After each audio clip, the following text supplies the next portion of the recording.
Bom, queridos, entrando no aspecto da palavra, o Senhor colocou no meu coração de repartir palavras de encorajamento, especialmente, de fortalecer os irmãos e também de ensinamento, né? Baseado em lições na primeira carta de Paulo aos Coríntios. Então nós vamos abrir a primeira carta de Paulo aos Coríntios.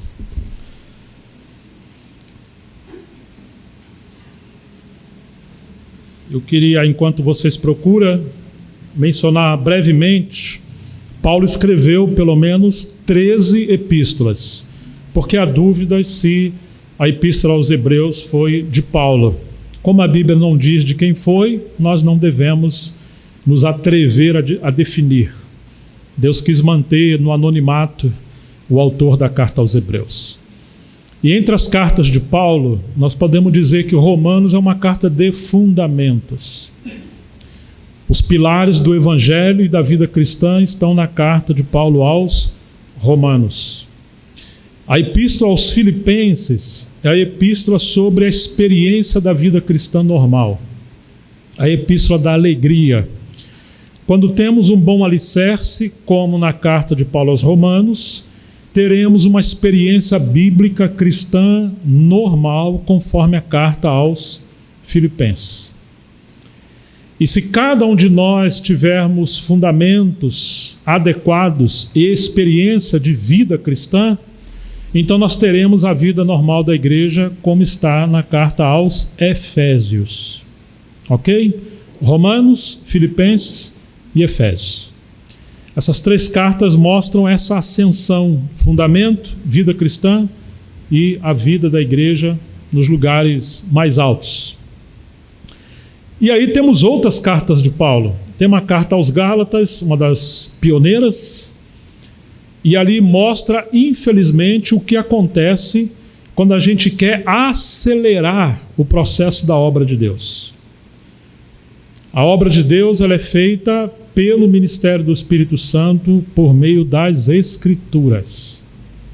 Mas os Gálatas quiseram acelerar, acharam que as coisas estavam muito devagar e aquilo que Deus começou no Espírito, infelizmente, eles acabaram na carne. Então a gente tem que ter muito cuidado, e ali nós temos os falsos ensinamentos dos judeus, o judaísmo, a falsa circuncisão. Quantas heresias aparecem ali na carta aos Gálatas. Então a gente vê que nessa linha de fundamento, vida cristã e a vida da igreja, um desvio, a carta aos Gálatas. Não que a carta seja um desvio, mas há, infelizmente, o atalho que os irmãos tomaram, saindo dos fundamentos da experiência cristã normal e da vida da igreja no lugar mais alto, eles caíram num extremo. Podemos dizer que temos a carta aos Colossenses, onde Deus, pelo Espírito Santo, usa Paulo para resgatar tudo para o senhorio do nosso Senhor Jesus Cristo. É a carta que mostra o encabeçamento, a excelência do nosso Senhor sobre todas as coisas, e Paulo está corrigindo também algumas heresias naquela época. Tinha um movimento chamado gnosticismo. As pessoas buscavam uma experiência transcendental, mística, sobrenatural, mas não se preocupavam com a origem, com a fonte, que é Cristo. Então eles buscaram uma experiência inclusive com anjos, com conhecimento mais elevado, algo mais, digamos, extravagante e misterioso. E nós vamos encontrar esse movimento gnóstico que eles entendiam que esse autoconhecimento era para uma classe mais elevada. E alguns tinham que, então, tentar conquistar esse nível de conhecimento misterioso. Isso gerou muitos danos, porque Jesus disse: graças te dou, ó Pai, Criador dos céus e da terra, o Senhor ocultou as coisas dos sábios e entendidos e revelou aos pequeninos. Jesus era tão simples, tão manso, tão humilde, e se empenhava, se esforçava para falar uma linguagem que as pessoas pudessem compreender. Ele usou a linguagem do campo, usou a linguagem da pesca, dos pássaros, das flores, de tudo que a comunidade judaica vivia, experimentava naquele tempo. Jesus falou com simplicidade. e chamou os seus apóstolos pioneiros as pessoas mais simples possível. Então o gnosticismo ele é um equívoco, porque ele incita a gente, estimula a gente a buscar uma coisa que vai além da simplicidade, algo muito enigmático, muito misterioso, e busca não a glória de Deus, não a transformação do homem para ser semelhante a Cristo, mas busca a experiência sobrenatural para o benefício do próprio homem. E aí você tem então envolvimento com anjos, visão, cultos de diferentes formas em relação ao sobrenatural. Ali também surgiram algumas outras heresias, e Paulo fala aos Colossenses para a gente reter a cabeça, que é Cristo, do qual todo o corpo bem coordenado ele cresce, o crescimento que vem de Deus, não de outra forma, mas de Deus. E ali vai dizer que Cristo é a nossa vida, não outra coisa é a nossa vida, e que todos os tesouros da sabedoria e da ciência estão escondidos em Cristo Jesus. Não precisa buscar em outra fonte. Ele é tudo que nós realmente necessitamos, tudo que da parte de Deus ele quis nos revelar é o seu Filho. Deus tem o seu falar, seu propósito, e isso é o seu Filho. Não devemos nos distrair de Cristo. Então a carta aos Colossenses tem esse chamamento para o retorno do nosso Senhor. Temos a primeira e a segunda carta aos Tessalonicenses, que são igrejas mais novas, e ali nós vamos ter aquelas lições tão preciosas, né? Poderíamos mencionar vários aspectos das cartas, mas hoje nós vamos mostrar que entre essas cartas temos a carta de Paulo aos Coríntios. E o que seria a carta de Paulo aos Coríntios? Entre outras palavras, seria a resposta de Deus à irregularidade, ao declínio, ao desvio da igreja. Deus está procurando corrigir os desvios da igreja. Quando a igreja começa a sair do fundamento, os cristãos saem da experiência de vida cristã normal.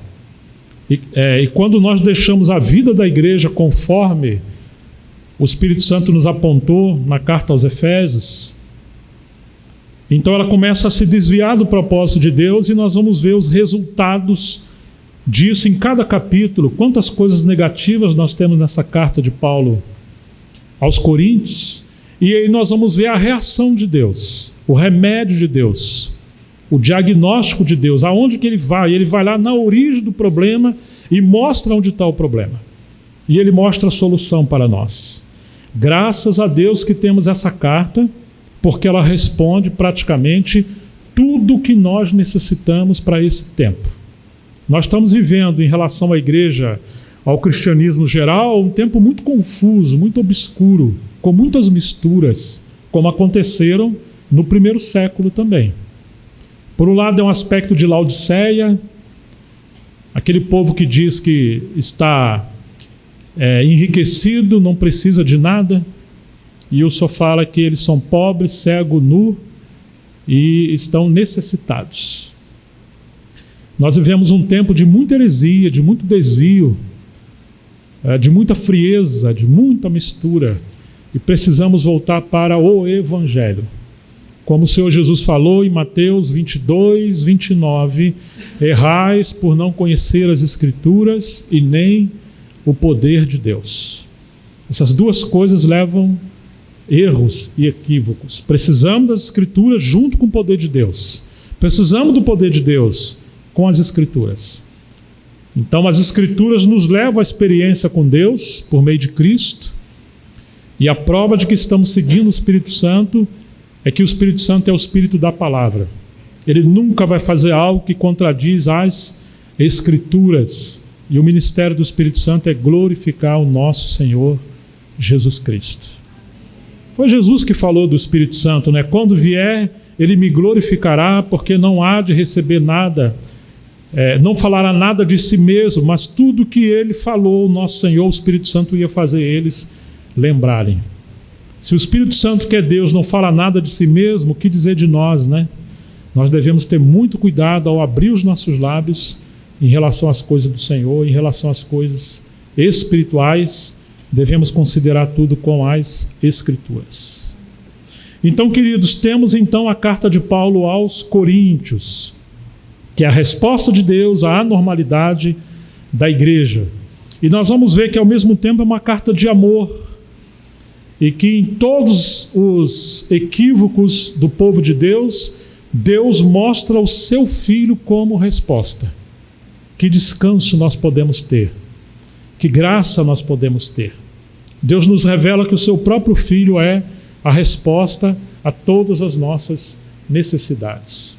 Então nós vamos abrir no capítulo 1, vamos começar no versículo 1, que diz: Paulo, chamado pela vontade de Deus para ser apóstolo de Cristo Jesus.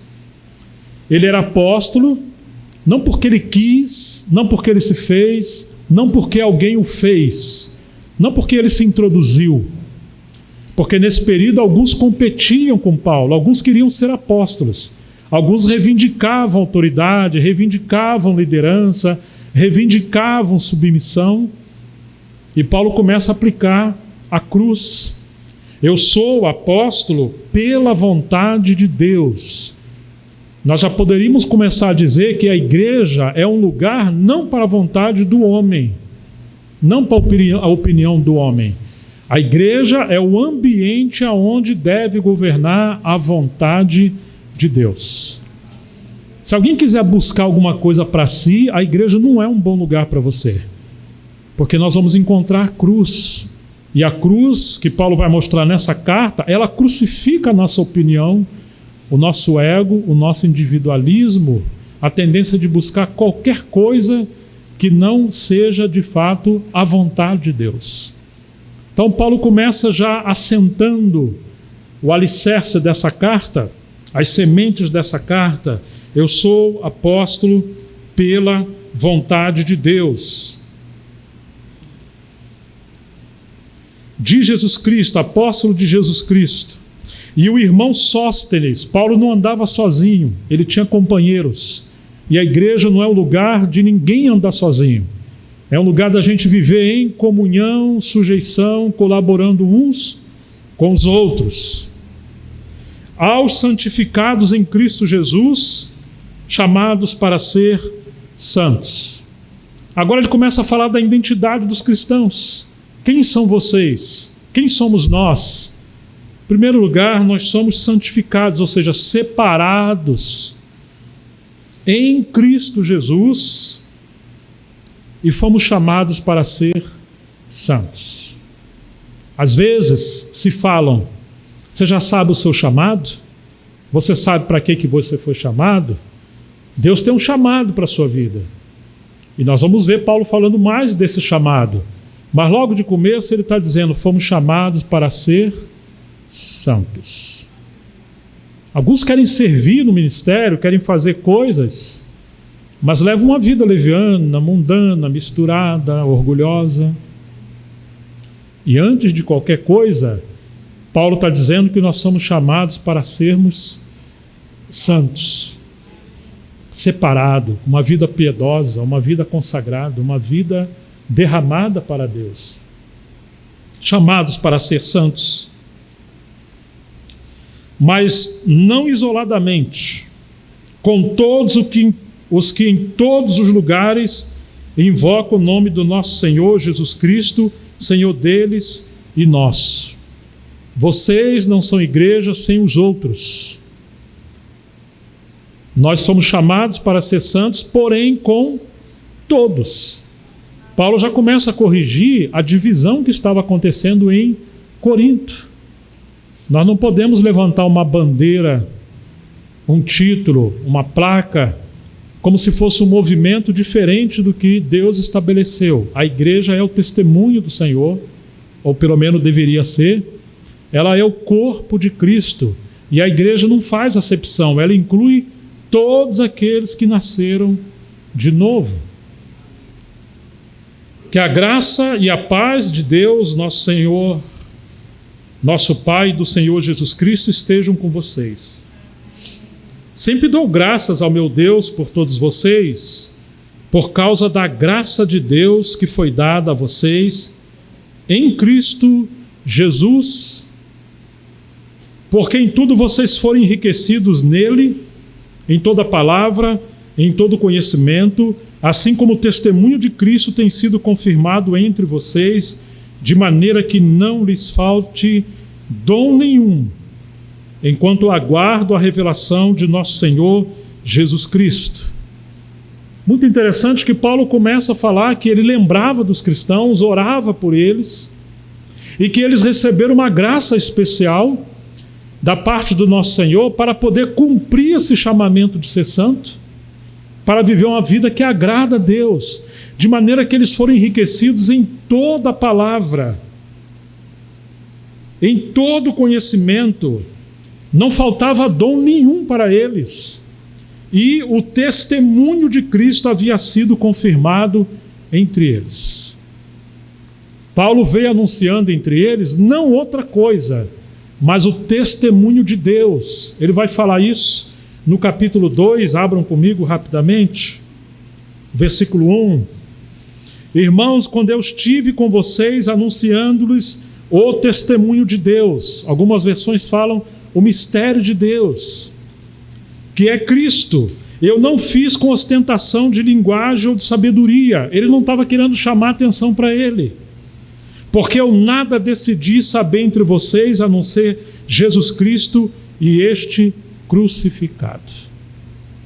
Paulo não se importava em querer saber quanto de conhecimento eles tinham, inclusive os próprios dons que eles tinham, quanto trabalho eles realizaram. Paulo queria saber o seguinte: o que Cristo tem a ver com o estilo de vida que vocês estão vivendo? O que Cristo tem a ver com a prática de igreja que vocês têm? Onde está Cristo na sua vida, no seu serviço, no seu casamento, no seu trabalho, na sua forma de viver? Você está sendo mais parecido com Jesus Cristo com a vida que você está vivendo? Era isso que Paulo estava preocupado, porque foi isso que ele pregou, o nosso Senhor Jesus Cristo, e ele procurava ver Cristo na vida dos irmãos, que a igreja fosse não como gnosticismo, uma nova religião, um novo movimento místico, não, mas a igreja fosse a expressão de Cristo. E é muito interessante que ele diz, verso 3, que foi em fraqueza, temor e grande tremor que eu estive entre vocês, porque os coríntios queriam ser fortes, e Paulo está dizendo que ele era fraco. Paulo está dizendo que foi lhe dado um espinho na carne. Depois ele vai falar isso mais adiante. Ele orou ao Senhor para retirar isso 3 vezes dele, e o Senhor falou: não, minha graça te basta, porque o meu poder se aperfeiçoa na fraqueza. Ou seja, quando o homem é forte, a graça de Deus foi embora. Por isso que Deus precisa nos quebrantar. Toda pessoa de opinião forte, de envergadura forte, ela gera dano, porque a igreja é um lugar de quebrantamento para que Cristo possa se manifestar em vasos de barro como nós. Então o que Paulo veio anunciando? Paulo não veio anunciando outras coisas. Infelizmente as pessoas gastam tempo pregando outras coisas e não Cristo, ou outras coisas que nos distraem de Cristo. Cristo é o centro e a circunferência da obra de Deus. Cristo é o fundamento, mas ele também é a cabeça. Ele é o Senhor do universo. Havendo Deus outrora falado de muitas formas aos pais, pelos profetas, falou-no nos últimos tempos pelo Filho. Assim começa o livro de Hebreus. Ou seja, que Jesus Cristo, nosso Senhor, ele é a essência de tudo aquilo que é espiritual. Não importa como vamos entrar ou que Deus vai nos levar a tratar algumas vezes de acordo com a necessidade da igreja naquele período. Mas Cristo tem que ser o ponto de partida, o conteúdo e o propósito final. Seja falar de família, de criança, da volta do Senhor, de escatologia, de salvação, de liderança, de qualquer coisa. Ele é o princípio, o meio e o fim. Dele, por Ele, para Ele são todas as coisas. E você sabe que alguém se desviou quando ele não começa com Cristo, não é por meio de Cristo e o propósito final não seja Cristo. Você pega o livro de Atos, vai dizer que os apóstolos não deixavam de pregar e ensinar Jesus Cristo todos os dias, publicamente e pelas casas. Amém? Voltando ao capítulo 1, então Paulo vai dizer que eles foram enriquecidos, versículo 5, capítulo 1, em todas as coisas. Nele. Olha, irmãos, nele é o segredo da palavra, é o segredo da vida cristã, é o segredo da igreja, nele. Quantas vezes aparece essa palavra nele ou em Cristo, não fora dele? Lembra aquele Salmo 91? Aquele que habita no esconderijo do Altíssimo, à sombra do Onipotente descansará. O que é o esconderijo do Altíssimo? Colossenses capítulo 3 vai dizer que a nossa vida está escondida com Cristo em Deus. Ele é o esconderijo do Altíssimo. Então nele habita plenamente toda a plenitude da divindade. Ele é o segredo de todas as coisas. Quando nós começamos a sair dele, pronto, voltamos para a carne, o inimigo entra e temos grandes problemas. Vocês foram enriquecidos nele, em toda a palavra e em todo o conhecimento, assim como o testemunho de Cristo tem sido confirmado em vocês, de maneira que não lhes falte nenhum dom, mas é nele. Não é para buscar algo fora dele. Nós devemos receber tudo que Deus nos deu nele. Mas não devemos querer ambicionar ou lutar por qualquer coisa que esteja fora dele, ou separado dele. Essa é a diferença da obra do inimigo e a obra de Deus. A obra de Deus é nele, por ele e para ele, que é Cristo. E a obra do inimigo é centralizar as coisas no homem, para o homem. Quando o homem assume o centro, reivindica a coisa, eu acho, eu penso, é a minha opinião, e aí nós sabemos que a centralidade mudou. E a centralidade da obra de Deus é a pessoa do seu Filho. Amém? É isso que Paulo está falando, porque nós vamos ver que em cada capítulo, quantos equívocos os cristãos de Corinto cometeram. De maneira que não lhes falte nenhum dom, enquanto aguardo a revelação, não do seu dom, não de outras coisas, mas a revelação do Senhor Jesus Cristo. Servimos a Deus com os nossos dons, mas devemos aguardar a revelação ou a volta do nosso Senhor Jesus Cristo. Deus nos enriqueceu com muitos dons. O dom da vida, o dom da salvação, a graça, o amor, os dons do Espírito Santo. Mas se tem algo que Deus quer revelar na vida de cada um de nós, é o seu Filho. O que Paulo diz que é a expressão, a esperança da glória de Deus? Vocês andaram estudando Colossenses, né? Ele vai dizer algo. Cristo em vós, a esperança da glória de Deus. O que Deus está esperando? Qual é a esperança? É a manifestação de Cristo em nossas vidas. Lembra que Paulo falou aos Gálatas, capítulo 4, 19, meus filhinhos, por quem de novo sinto dores de parto. Até quando? Até que Cristo seja, quem que lembra? Formado em vós. Porque eles se distraíram por muitas coisas e esqueceram o essencial, o fundamental. Até que Cristo seja amadurecido, formado em nós. Aguardando a revelação de nosso Senhor Jesus Cristo, Ele se revela em nossas vidas, mas Ele se revela quando Ele voltar dos céus, e aí teremos a segunda vinda do nosso Senhor para estabelecer o seu reino. Essa é a nossa esperança. Não crie outra esperança no meio do povo de Deus, porque essa é a esperança da glória de Deus.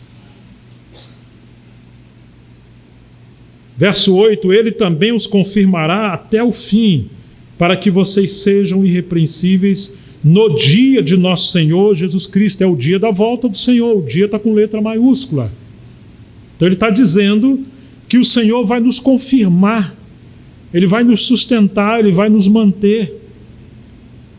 Nós estamos seguros nas mãos do Senhor e agora tem, digamos, o segredo da carta, dessa carta aos 1 Coríntios, que é o chamado principal de Deus para você e para mim e para todos nós. E infelizmente, porque os coríntios esqueceram isso, aí está o motivo de toda a queda, de todo o declínio. Capítulo 1, verso 9, que nos diz: fiel é Deus, pelo qual foste chamados à comunhão do seu Filho, Jesus Cristo, o nosso Senhor. Presta muita atenção nisso. Deus é fiel, por isso nós estamos de pé. Não é por causa do nosso esforço, não. É porque Deus é fiel ao seu chamamento. Ele nos elegeu nele.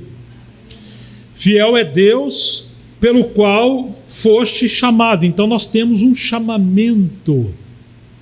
Deus, qual é o chamamento do Senhor para a minha vida? Para que o Senhor me chamou? Aí está a resposta. Não sai por aí procurando coisa. Deus chamou você para uma pessoa. Deus não chamou você para um lugar, para um ministério, para aquela experiência. Certa vez um irmão estava pregando, aí no final ele falou assim: olha, amanhã eu estou sentindo de Deus de separar alguns casais para missão. Então pessoas que sintam um chamado de servir a Deus em missão, eu estou sentindo de que alguns casais serão separados para isso, né? Está me vindo ao coração. E no outro dia tinha uns 8 casais lá. E os irmãos entenderam que Deus chamou para eles se separar, marido e mulher, para ele fazer uma obra em algum lugar. Parece que o camarada queria se livrar da mulher de qualquer maneira, e a mulher do marido. E agora apareceu uma grande oportunidade. E isso literalmente aconteceu. O Espírito Santo está fazendo uma obra, ele me deu um chamamento, mas sem sua família. Irmãos, quantas coisas o inimigo pode semear na nossa cabeça, na nossa mente, que entra em contradição com as Escrituras. Fiel é Deus pelo qual foste chamados à comunhão de seu Filho Jesus Cristo, o nosso Senhor. E é muito impressionante esse texto, porque nós encontramos na Bíblia a comunhão do Pai com o Filho no Espírito Santo. É a Trindade Santa. Antes que o universo existisse, a comunhão do Pai com o Espírito Santo sempre existiu, porque é eterna. Deus é uma comunidade de 3 pessoas. E eles são um só em essência e em natureza. Deus é amor. E Deus ama o seu Filho de tal maneira que Ele preparou tudo no universo para o seu Filho. Ele criou o universo por meio do Filho e Ele destinou o universo para que fosse cheio da glória do seu Filho. Para que o seu Filho pudesse encher todas as coisas. Para que o conhecimento do Filho de Deus pudesse permear e encher todas as coisas. Deus criou o universo com todas as suas milhares de estrelas, de planetas, de animais, tudo para a expressão da glória do seu Filho. E o seu Filho ama o Pai de tal maneira, que ele veio para cumprir uma obra em obediência, para poder glorificar o Pai. O Pai glorifica o Filho. Mas o Filho não quer nada para si. Ele devolve, ele entrega tudo ao Pai de volta. E o ministério do Espírito Santo é poder trabalhar no povo de Deus de tal maneira que o Filho seja visto, seja glorificado.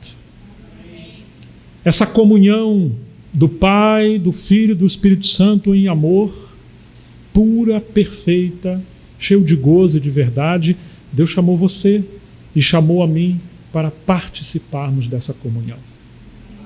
Essa comunhão ela é exclusiva do Pai, do Filho e do Espírito Santo.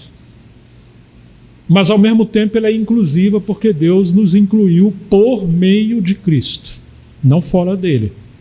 Agora, irmãos, nós fazemos parte dessa comunhão pelo Espírito Santo. Tanto que Paulo termina a sua segunda carta dizendo: a graça do nosso Deus, o amor do nosso Senhor e a comunhão do Espírito Santo seja com vocês. A comunhão do Espírito Santo. Nós somos chamados para essa comunhão. Sabe para que você foi chamado? Para essa comunhão do nosso Senhor Jesus Cristo. Essa comunhão divina. Agora, para essa comunhão avançar, Deus nos chamou também para servir. E para servir, Ele nos deu dons espirituais. Esses dons são como ferramentas espirituais. Mas as ferramentas não podem chamar atenção para eles. A ferramenta tem que trabalhar em pureza, em santificação, com quebrantamento e sabedoria, para que seja a comunhão que cresça e a revelação de Jesus Cristo se expresse, enquanto nós servimos. Tá certo? Nós servimos Cristo por meio dos dons espirituais. Ah, mas se não é Cristo que está fluindo por meio dos dons espirituais, então tem algo estranho, porque a obra de Deus é o seu próprio Filho. Deus tem uma obra. Os judeus perguntaram: quais são as obras de Deus pelas quais venhamos realizar? E o Senhor Jesus falou: a obra de Deus é essa, que conheçais a Ele, a Deus como único Deus, e a Jesus Cristo a quem Deus enviou. Deus não tem outra obra. Ele tem uma única obra. É o seu Filho.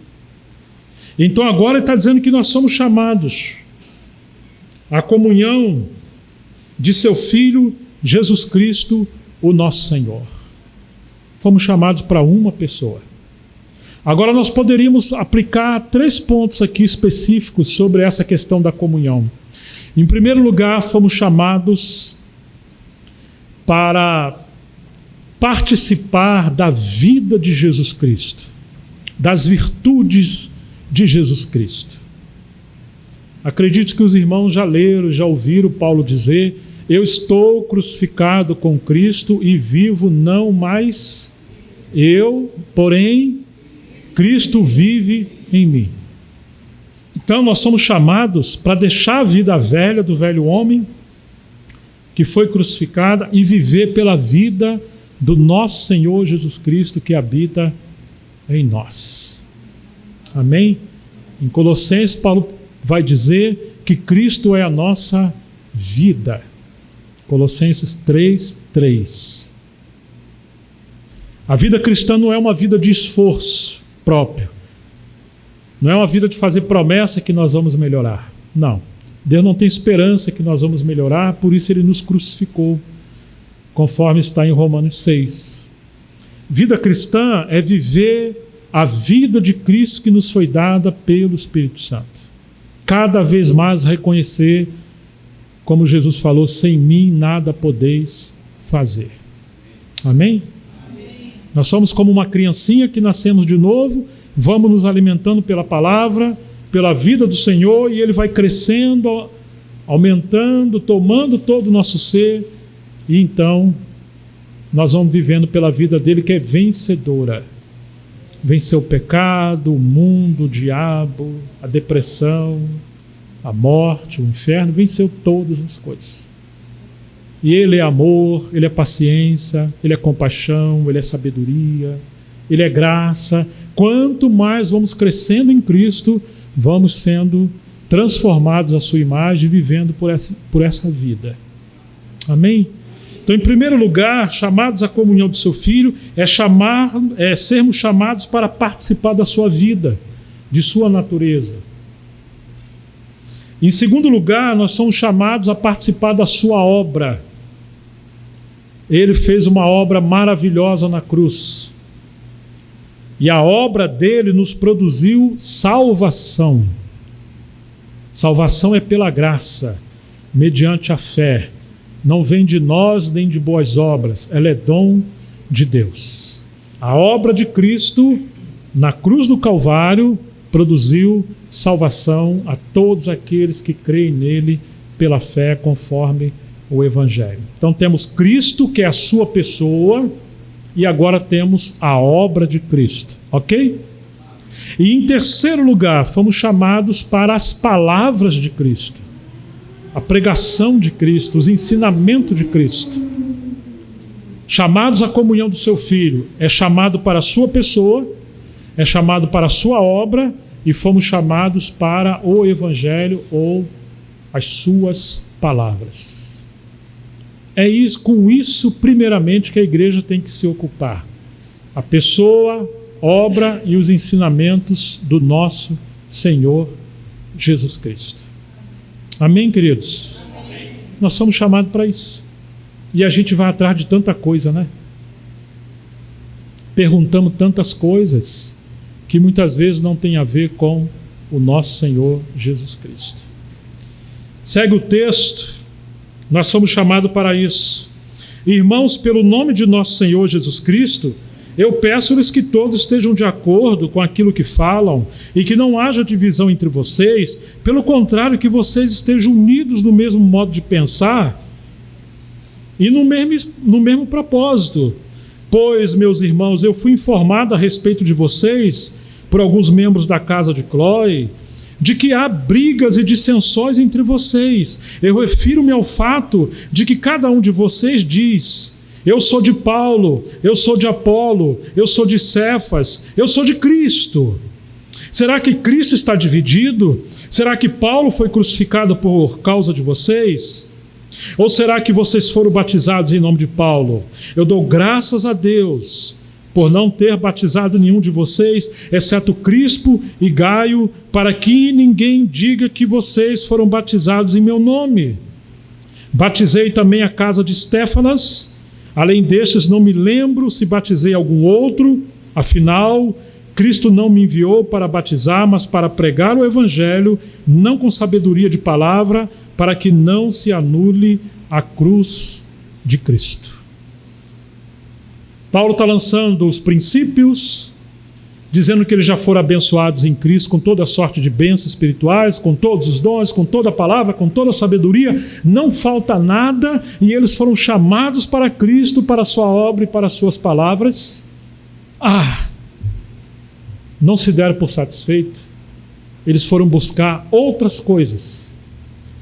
E agora Paulo foi informado por membros de uma casa, da família de Cloe, que eles se dividiram. Como puderam dividir? Eles se dividiram porque eles tiveram preferências por homens, preferências por ministérios.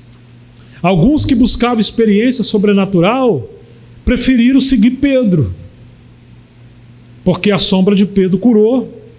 Pedro operava muitos milagres. Quem gostasse mais do Velho Testamento, do judaísmo, das festas, das tipologias, etc., somos discípulos de Apolo, porque Apolo era um mestre do Velho Testamento. Mas quem quisesse conhecer um mestre do Novo Testamento, que foi até arrebatado ao terceiro céu, que viajou o mundo inteiro, era Paulo. Então eu sou de Paulo. E outros falaram: não, nós não somos nem de Paulo, nem de Pedro, nem de Apolo. Nós somos melhores do que vocês. Nós somos a igreja. Nós somos de Cristo. Vocês são um grupo livres, talvez. Irmãos, se o inimigo não puder nos levar a segui-lo, adorá-lo, ele vai sutilmente pegar as coisas legítimas que Deus deu e vai trabalhar para colocar elas no lugar de Cristo. E foi isso que aconteceu. Paulo não se introduziu no lugar de Cristo, nem Pedro, nem Apolo, mas porque alguns eram crianças em Cristo, eles tiveram preferências de ministério.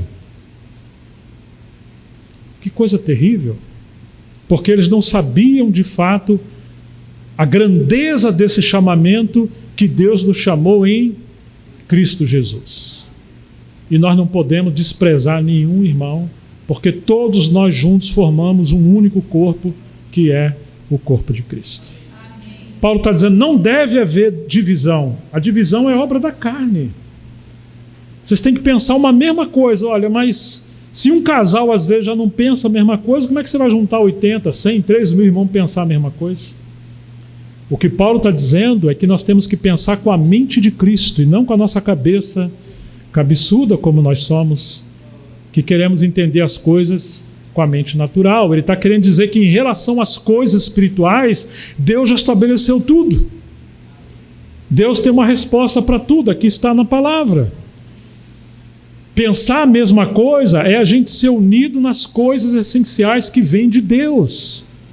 E existem coisas que não são essenciais, então nós temos liberdade para a gente pensar de acordo com a nossa estatura, com o nosso discernimento, com a nossa experiência. Nós não vamos pensar a mesma coisa em tudo, mas nas coisas que são fundamentais, nas verdades da palavra de Deus, sim, nós temos que pensar as mesmas coisas e não julgar uns aos outros por coisas que pensamos diferentes, que não são essenciais.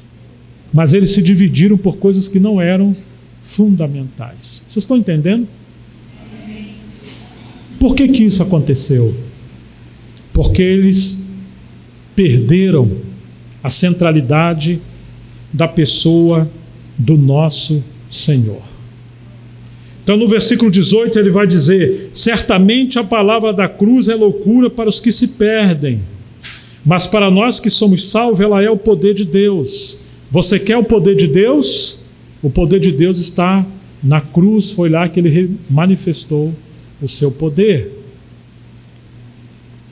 Porque está escrito: destruirei a sabedoria dos sábios e aniquilarei a inteligência dos inteligentes. Onde está o sábio? Onde está o escriba? Onde está o questionador deste mundo? Não é fato que Deus tornou louca a sabedoria deste mundo, visto que na sabedoria de Deus o mundo não o conheceu por sua própria sabedoria. Deus achou por bem salvar os que creem por meio da loucura da pregação. Os gregos eram ricos em filosofia e em conhecimento. Então agora eles queriam trazer a cultura dos gregos da filosofia para dentro da igreja. A igreja não é um ambiente acadêmico. A igreja não é uma universidade. A igreja não é Atenas, a escola dos grandes filósofos. A igreja é a casa de Deus. E alguns queriam que a igreja fosse mais intelectualizada, palavras mais mirabolantes. Paulo está dizendo que Deus crucificou isso. E pela sabedoria o mundo não conheceu a Deus, pelo contrário, crucificou o nosso Senhor na cruz do Calvário. E o versículo 22, porque os judeus pedem sinais e os gregos buscam sabedoria. Agora você tem os extremos que a sociedade da época, as duas culturas que mais influenciavam, que era o judaísmo e os gregos. Uns buscavam sabedoria, conhecimento, e outros buscavam sinais. E Deus nos chama para buscar e conhecer o seu Filho Jesus Cristo. E ele vai responder que ele é a sabedoria de Deus, o nosso Senhor. E que ele é o grande sinal. Jesus falou: uma geração má e perversa me pede sinal. Nenhum sinal será dado, senão o sinal do profeta Jonas. Jonas esteve na barriga de um grande peixe por 3 dias e depois voltou à vida. E aquilo ali está falando da ressurreição de Cristo. Ele é o poder de Deus. Você quer um poder mais maravilhoso do que esse, que morreu e ressuscitou? E não somente isso, ele é Deus eterno e ele se fez homem, não apenas homem, ele se fez escravo e nos amou a tal ponto de ir para a cruz. Ó Deus, só me ama, opera um sinal, me mostra um sinal. Fala comigo, Senhor, me dê um sinal. A morte do nosso Senhor Jesus Cristo não foi um sinal suficiente para você? Você já leu alguma cultura, religião, que um dos seus próprios deuses se encarnasse e se fizesse homem, pequeno e frágil, nascendo numa manjedoura, sendo todo poderoso, e ele se fez homem? E não apenas isso, ele esteve em silêncio durante 30 anos em relação ao seu ministério, se sujeitou ao Pai. e agora ele vem como servo. Você já viu algo semelhante a isso? Esse é o grande sinal. Mas o inimigo nos seduz a buscar outros sinais além dele. Claro que Deus pode fazer coisas maravilhosas com todos nós, e Ele faz. Mas nunca se distraia de Cristo Jesus, o nosso Senhor. Que nada roube o lugar, o primeiro lugar do nosso Senhor Jesus Cristo. Porque os judeus pedem sinais e os gregos buscam sabedoria. Mas nós, os homens de Deus daquela época, e nós também devemos ser assim, pregamos o Cristo crucificado. Essa deve ser a nossa pregação. Esse é o assunto de Deus. Ele é escândalo para os judeus, loucura para os gentios. Mas para os que fomos chamados, tanto judeus como gregos, Cristo é o poder de Deus, aleluia, e é a sabedoria de Deus. Os homens mais poderosos são aqueles homens que conhecem o poder de Deus, nosso Senhor Jesus Cristo. Os homens mais sábios são aqueles que conhecem a pessoa do nosso Senhor Jesus Cristo. O Moody, que era um iletrado e ele revirou o mundo no século XIX, ele dizia que um cristão de joelho vê mais do que um filósofo, porque ele vê a partir daquele que é a sabedoria e o conhecimento de Deus. Não é maravilhoso, né? Porque, versículo 25, a loucura de Deus é mais sábia do que a sabedoria humana, e a fraqueza de Deus é mais forte do que a força humana. A fraqueza de Deus, loucura de Deus, é uma loucura. Por que fraqueza de Deus? Porque todos os outros deuses na época da Grécia Antiga e da Babilônia e de outros impérios, a forma dos deuses se manifestar em poder é quando eles levavam o seu império, o seu reino, que sacrificavam a eles, vencer um outro exército, exterminar eles. Inclusive sacrificavam crianças e pessoas vivas para eles. A maneira de revelar poder era esmagar aqueles que eram mais fracos, os seus inimigos. E por que Deus é fraco? Qual é a fraqueza de Deus? Nós vamos encontrar que Deus amou o mundo de tal maneira, a mim e a você, que éramos inimigos de Deus, destinados ao lago de fogo. Deus é justo, houve um julgamento entre a Trindade. O veredito final, depois de a criação, é que nós somos condenados. E a ira de Deus cairia sobre nós. O seu juízo com justiça, porque Ele é soberano e Ele é santo. E Deus enviou o seu juízo. Mas a Bíblia diz que Deus é amor e que a misericórdia triunfa sobre o juízo. Enquanto a ira de Deus está vindo dos céus cair sobre nós, o seu Filho vem correndo e Ele entra na cruz no seu lugar e no meu lugar, e o juízo de Deus caiu sobre Ele. Então Ele grita: Deus meu, por que me desamparastes? Porque toda a culpa pelo nosso pecado caiu sobre nós e Ele tomou o nosso lugar naquela cruz. Essa é a fraqueza de Deus, seu amor, sua misericórdia. Agora Ele transforma inimigos em amigos. Como Deus é fraco nesse sentido, claro que Paulo está sendo irônico. Está certo? Como vamos buscar sinais maior do que esse? Sabedoria maior do que essa? Paulo está corrigindo aqueles cristãos que buscavam outras coisas além da pessoa do nosso Senhor e não conheciam a pessoa do nosso Senhor. Os apóstolos não deixavam de pregar e ensinar todos os dias ao nosso Senhor Jesus Cristo, publicamente e pelas casas. Mas todos os dias. Mas não vai ficar assim uma coisa enfadonha? Irmãos, irmãs, parece não, é assim.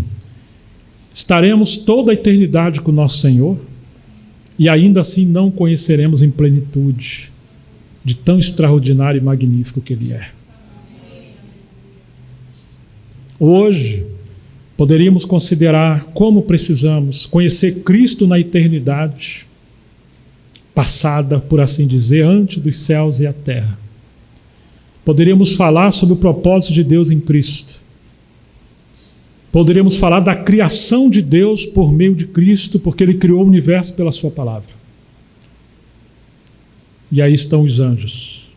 Poderíamos falar da criação do homem à imagem de Cristo, como coroa da criação. Depois temos o pecado.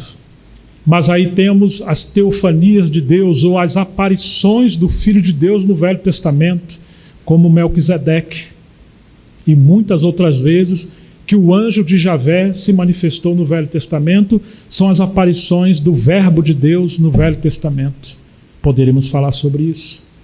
Poderíamos falar das tipologias de Cristo no Velho Testamento, das profecias sobre Ele no Velho Testamento, das sombras e figuras do Velho Testamento. Depois poderíamos falar da palavra profética sobre Cristo. Poderíamos falar do mistério da encarnação do Verbo. Quando o Espírito do Senhor veio sobre uma virgem e ela concebeu e deu à luz um filho sem ter conhecido varão. Poderíamos falar do mistério da encarnação, Ele sendo Deus eterno, Criador com o Pai, e ao mesmo tempo se esvazia e abre mão das suas prerrogativas como Deus. E humildemente Ele se esvaziou e se humilhou. Não foi ninguém que humilhou o nosso Senhor. E Ele nasceu como um bebê. Lá naquela manjedoura Ele foi deitado. Poderíamos falar da infância de Jesus, do crescimento de Jesus, do batismo de Jesus em nosso lugar lá no Jordão. E aí podemos falar de que ainda que Ele tinha o Espírito Santo, porque Ele é Deus e inseparável do Espírito Santo, a Trindade é inseparável, mas ainda assim o Espírito do Senhor veio sobre Ele lá no batismo. Poderíamos falar que os céus se abriram, 400 anos de silêncio profético entre Malaquias e o Novo Testamento, como o céu de juízo de bronze. Quando o Filho tomou o centro do universo naquele batismo, Deus rasgou os céus e rasgou o seu coração e disse: este é meu Filho amado em quem me comprazo. E o Espírito Santo veio sobre ele em forma de pomba. O revestimento do Filho de Deus para que ele exercitasse seu ministério como homem e não como Deus. Poderíamos falar da direção do Espírito Santo a Jesus no deserto, a tentação de Jesus no deserto, diante de Satanás. Poderíamos falar da volta do Senhor do deserto e a introdução do seu ministério, quando ele pega o rolo do livro da lei de Isaías e diz que naquele dia se cumpriu aquela profecia.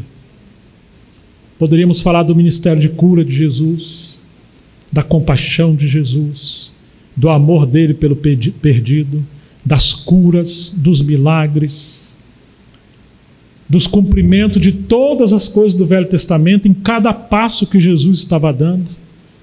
Poderíamos falar da cruz de Cristo, da crucificação, da sua entrega, da sua morte. Quantos dias ele ficou morto? 3 dias. Poderíamos falar o que ele fez durante esses 3 dias, onde ele estava e o que ele fez, e o que aconteceu com a sua alma e com o seu corpo. O que quer dizer que ele desceu às partes mais baixas da terra? O que quer dizer que ele tomou as chaves da morte e do inferno? O que quer dizer que ele ressuscitou? Teríamos que falar da sua ressurreição, mas teríamos que falar também que depois disso, ele ensinou pelo Espírito Santo durante 40 dias os seus discípulos. Então teríamos que falar do seu discipulado.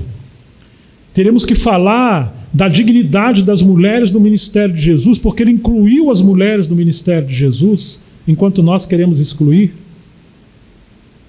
Poderíamos falar da ascensão do Senhor. Poderíamos falar que ele assumiu o lugar de majestade à direita do Pai. Então falaria que se cumpriu aquele salmo que diz Quem é o Rei da Glória? Quem é esse Rei da Glória? É quando ele está como forte e poderoso, depois da ressurreição, ascendendo aos céus, ele entra e toma o seu lugar. E aí nós vamos ao livro do Apocalipse, porque veremos que João viu um livro e chorava porque ninguém era digno de abrir aquele livro e desatar os seus 7 selos.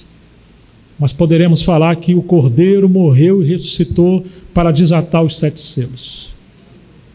E agora começa a história a se desenvolver por toda a humanidade, porque o livro está escrito por dentro e por fora. Todos os impérios, todos os reis, todos os acontecimentos, tudo que pudermos imaginar está escrito ou está ali debaixo do governo do nosso Senhor, o Rei da Glória. Ele é o Senhor da história, não tem nada fora do controle dele. Então falaríamos do derramamento do Espírito Santo. E aí falaríamos do batismo do Espírito Santo. E falaríamos da inauguração do corpo de Cristo, que é a igreja. E aí tem o ministério da igreja. Toda a riqueza e os serviços da igreja. Depois teremos que falar da volta do Senhor Jesus Cristo, da noiva do Senhor Jesus Cristo, dos santos na tribulação. E quando ele voltar ao arrebatamento, as bodas do Cordeiro, o tribunal de Cristo, onde cada um de nós seremos julgados. E teremos que falar do milênio, um reino de 1000 anos. Teremos que falar da disciplina do reino. Teremos que falar do reinado dos cristãos com Cristo sobre os anjos e o mundo. Depois teremos que falar da entrega do reino de Cristo a Deus Pai. E aí temos a nova Jerusalém. E aí temos a vida eterna com Ele. Irmãos, vocês acham que não temos mesmo muito que falar do Senhor Jesus Cristo? E ainda perdemos tempo com tantas coisas. Por isso que Paulo está dizendo, vocês foram chamados para serdes de Jesus Cristo, para a comunhão do Senhor Jesus Cristo, o Filho de Deus. Amém? Amém. Temos tudo. Nada que Deus nos deu, devemos desprezar, mas é nele, é dele, por ele e para ele. Nada separado dele. Amém? Amém? São extremos. O inimigo não quer que a gente ame e receba as coisas que Deus nos deu. Despreze. Mas ao mesmo tempo, se você quiser, ele quer que você firme nessas coisas, porém fora de Cristo. Não, é em Cristo nós temos a plenitude de todas as coisas. Então, agora Paulo vai dizer, irmãos, considere a vocação de vocês. Por que vocês estão atrás dos nobres, dos poderosos? Não foram chamados muitos sábios segundo a carne, nem muitos poderosos, nem muitos de nobre nascimento. Pelo contrário, Deus escolheu as coisas loucas do mundo para envergonhar os sábios, e escolheu as coisas fracas do mundo para envergonhar as fortes. E Deus escolheu as coisas humildes do mundo e as desprezadas e aquelas que não são, para reduzir a nada as que são, a fim de que ninguém se glorie na presença de Deus. Que somos nós? Somos uma das coisas fracas e loucas que Deus escolheu. Nós não somos nada sem Ele. Não merecíamos nada. Não há de que se vangloriar, a não ser em nossas fraquezas. E em nosso Senhor Jesus Cristo. Mas vocês são dele. Vocês não são nem de Paulo, nem de Apolo, nem de Pedro, nem de um ministério, nem de um líder, nem de um movimento. Não! Somos dele, fomos chamados para ele. Vocês são dele, de Deus Pai, em Cristo Jesus, o qual se tornou da parte de Deus para nós. Você quer sabedoria? Aí está a sabedoria, é uma pessoa. Ele é a sabedoria de Deus, ele é a justiça, ele é a santificação, ele é a redenção, para que, como está escrito, aquele que se gloria, glorie-se no Senhor Jesus Cristo. Ele é a sabedoria. Ele é o poder. Ele é todas as coisas. Tudo de que nós necessitamos está nele. Louvado seja o Senhor. Então Paulo está chamando os cristãos, porque infelizmente os cristãos se desviaram do supremo chamamento de Deus que nos chamou em Cristo Jesus. Irmãos, só para a gente chegar ao final, nós poderíamos considerar a carta de Paulo com as seguintes divisões. Do capítulo 1 ao 4, Paulo está confrontando a questão da divisão que os cristãos de Corinto tiveram por preferências de ministério, porque tiraram seus olhos do Senhor. E quando se perde a centralidade de Cristo, a graça vai embora, a unção vai embora, a presença de Deus vai embora. O que fica? O homem. Aí nós temos o que o homem faz de melhor, capítulo 5 e 6, os pecados. Ali temos pecados imorais, um jovem abusando da própria, ou se relacionando com a própria madrasta, irmãos se embriagando e tantas outras coisas terríveis. Capítulo 7 temos a questão do casamento. Quantos conselhos Paulo vai dar sobre o casamento? Porque alguns tentaram viver o casamento ou queriam se livrar do casamento porque eles não viram o mistério de Deus no casamento, que o casamento é uma ilustração de Cristo e a igreja. E ele é o segredo e a resposta como vivermos a vida conjugal de acordo com a vontade de Deus. Quantos problemas nós temos no casamento por tentar viver o casamento fora de Cristo e em nós mesmos. Capítulo 8 temos o problema da idolatria. O 9 temos problema porque eles não reconheceram os direitos dos obreiros, dos apóstolos naquela época. O 10, novamente temos problema de desvio e de idolatria. Eles buscaram milagres, sinais e se esqueceram do Senhor.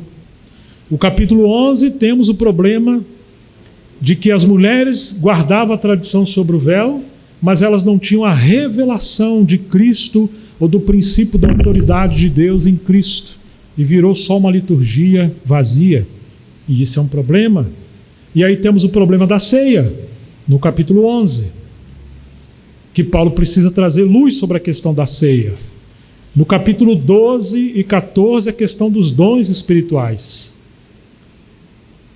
Eu falei no começo que os dons são como ferramentas para a casa ser construída, mas eles estavam como crianças brincando com os dons, brincando com ferramenta e se exibindo uns com os outros. Os dons não são para isso.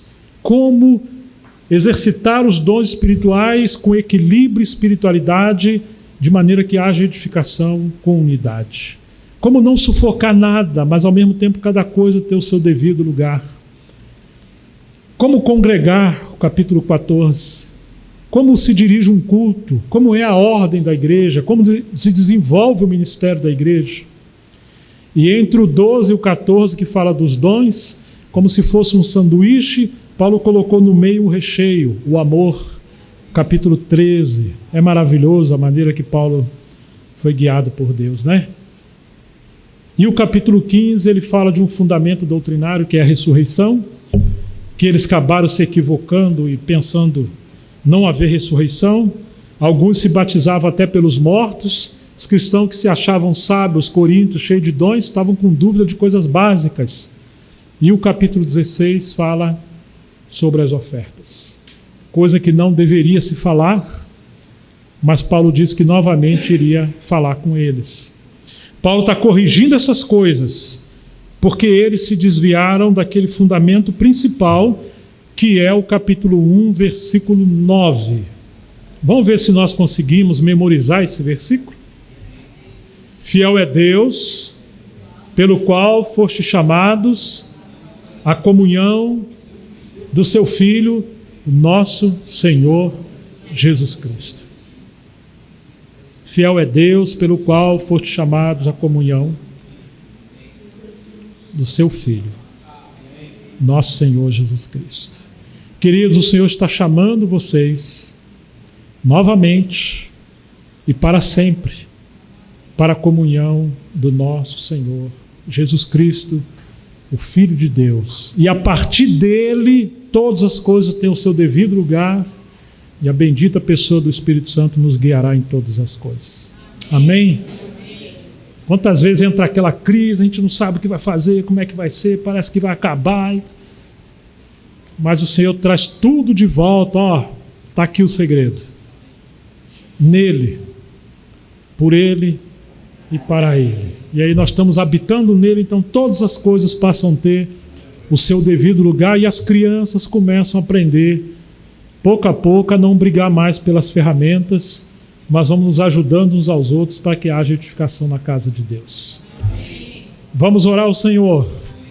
Que Deus nos abençoe e continue nos falando nesses dias. Vamos nos pôr de pé, estejamos orando. Pai, em nome de Jesus Cristo, nós queremos te dar graças pela sua santa palavra, viva palavra, bendita palavra, palavra viva, palavra que corta, palavra que cura, palavra que vivifica. Tua palavra é viva e eficaz, que nos traz revelação de Cristo e da tua vontade. Tua palavra nos põe em ordem, Senhor, como casa, como vida. Nós queremos glorificar o Senhor nessa noite e queremos ouvir o chamamento celestial, que nós somos chamados para a comunhão de nosso Senhor Jesus Cristo, teu Filho, a participar dessa vida maravilhosa, a conhecer a tua obra na cruz e a conhecer as tuas palavras. Senhor, nós temos nos distraído com tantas coisas. Tem misericórdia de nós. Sabemos que aonde o teu Filho reina, o inimigo está do lado de fora. Não temos com que nos preocupar, porque o Senhor é soberano. Nós queremos pedir, abra os nossos olhos mais e mais, para vermos a superioridade, a grandeza do nosso Senhor. E possamos, como Maria, estar aos teus pés, ouvindo do Senhor e sendo trabalhado pelo Senhor. Aviva a tua obra nesses dias, Senhor, pela tua palavra. Coloque em ordem a tua obra aqui em Manaus, pela tua palavra. Corrija todas as coisas. Deus, e tira de entre nós tudo aquilo que não é teu. O Senhor possa nos encher com o Espírito Santo, nos abençoar, para que como uma casa sejamos adornadas e edificadas, em nome de Jesus Cristo, para a tua glória, Senhor. Em nome de Jesus.